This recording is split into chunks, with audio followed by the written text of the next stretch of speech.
BR Ambedkar గారి గురించి చెప్పబోతున్నాను. బాబాసాహెబ్ అంబేద్కర్ అని కూడా పిలువబడే భీమ్రావ్ రామ్జీ అంబేద్కర్ భారత రాజ్యాంగ పితామహుడిగా ప్రసిద్ధి చెందారు. ఒకానొక సమయంలో అంటరానితనం పేరుతో అట్టడుగున కులాలు, వర్గాలు ప్రజల పరిస్థితి చాలా దారుణంగా ఉండేది. అలాంటి సమయంలో ఒక విప్లవాదీనుడు పుట్టుకొచ్చాడు. అప్పటి వరకు మూగబోయిన అణగారిన ప్రజలు అయినాడు. డాక్టర్ బిఆర్ అంబేద్కర్ భారతీయ సమాజంలో దళితుల హక్కుల కోసం, సామాజికంగా వెనుకబడిన వర్గాలు అభ్యున్నతి కోసం పోరాడిన గొప్ప కార్యకర్త మరియు సంఘ సంస్కర్త.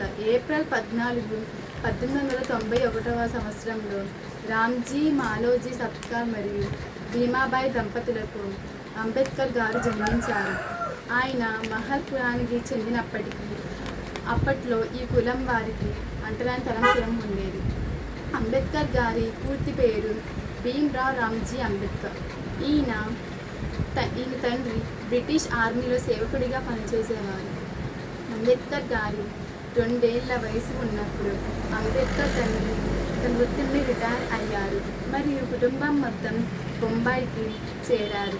అక్కడ మరో చిన్న ఉద్యోగం చేశారు. అంబేద్కర్ 6 ఏళ్ల వయసులో వచ్చినప్పటికీ ఆయన తల్లి చనిపోయింది.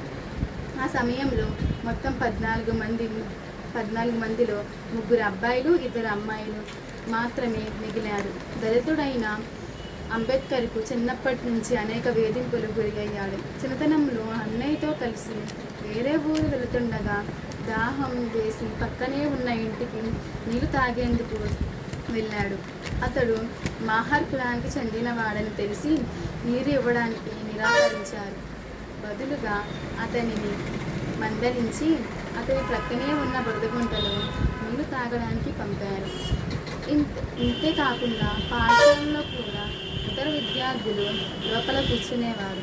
కానీ అంబేద్కర్ తరగతి గది వెలుపల ప్రవేశం ద్వారం దగ్గర కూర్చునేవాడు. ఒక ఉపాధ్యాయుడు ఒకసారి బోర్డు మీద ఎవరు సాధించలేని లెక్కను రాశాడు. అయితే మిగిలిన యువకులు అంబేద్కర్ చేయబోతున్నప్పుడు తమ భోజన క్యారేజీలు బోర్డుకు దగ్గరగా ఉన్నాయని భావించి అంబేద్కర్ బ్లాక్ బోర్డ్ ముట్టుకోవడానికి నిరాకరించారు. అంబేద్కర్ గారు పుస్తకాలు బాగా చదివేవారు. మన దేశానికి రాజ్యాంగం రాసిన మహనీయుడు. మన దేశ రాజ్యాంగాన్ని 2 సంవత్సరాల 11 నెలల 8 రోజులు రాయడం జరిగింది. అతను the Buddh and hits Dham అనే పుస్తకాన్ని కూడా రచించారు. అతను డిసెంబర్ 6, 1956న కన్నుమూశారు.